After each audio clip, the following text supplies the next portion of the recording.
If we're going. Okay. Are we rolling? Yep. All right. It's Fat B Man. Got my students are up here. This is James. He's going in business for himself, and we have Bill and Wendy Adams, and they are going into business too. So, tell them your web page or your where you contact you, Wendy. It's Be at Peace Farms in Dublin, Georgia, and we'll be selling survivor stock queens. And they're students of mine, so if they run short, they're going to have my students, my stock. Now, what I want to show you today, these are blank cages. We haven't drawn them out, but what I want to do is show you how to ship queens. You went out there and you caught your queens, and pretty soon we're going to catch queens and ship them. Now, you want to put them in a box. You want to ship them. Then the best way to do it, I find, is take and staple these together. Stand them up with the screens. These haven't been put screens on. But for demonstration purposes, you put a staple between them like this. You want to lock them all together. Now turn it over, lock them on this side. Now you notice I'm shooting down from the top. These holes in here are going to be just like this. There are going to be 3 holes. And if you shoot too long a staple, you're going to hit the queen. So I'm trying to spread it apart to come right in here. Now, if I was, this is just 4. If I was shipping 8, I would have another 4 and I would set them down like so. And I would put a staple right in here. I could run 8 to 15. Now, they're all locked together, they're not going to fall apart. So what we're going to do now, we have to put them into our box. Now, if you take this box and you ship, more than likely your bees are going to get hot. It goes like this. They get closed up, there's not much ventilation.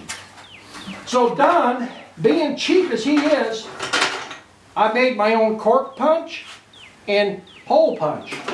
Take you a piece of wood, come along, put you about 5 or 6 holes in the front, come to the back, put you about 3 in the back.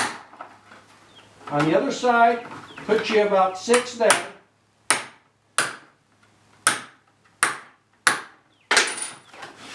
Okay, taking all these little pieces out. I try to do everything the simplest way possible. And as you know, you ship bees, once they leave your place, if they get died, killed, whatever, customer don't want to hear that stuff. They want bees.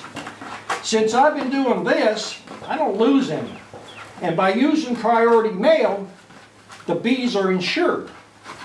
And if the post office is messed up, they are guaranteed and they will give you the money back.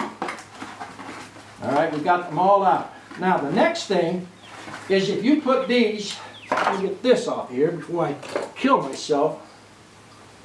Little staple. Or the staple holds it.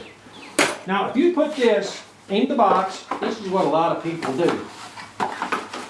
They're going to shake around. You want to fasten this.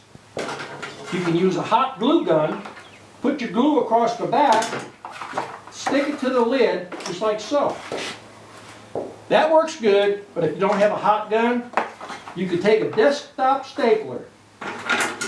This is the same as a desktop stapler, and put you a couple staples in there. Now, you see this, pulls this up, and as you can see, they're not damaging. They got air holes, they can bleed, they can breathe, and they're perfectly insured. Now that's what you have to do if you're going to ship queens. Now if you're going to ship them, you can take 3 or 4, tie them together and put a label on, but you have the screens facing out, and people at the post office like to blow on them, shake them, everything else. What we do is we put it in a box like this, and we got a rubber stamp. We got it at Office Depot. It says live bees, and we stamp it live bees. And they go through the mail just fine. You might lose some occasionally, but out of 1,000 you might lose 1. Now that's the Fat Bee Man, his little tip for the day. Keep watching. Thanks.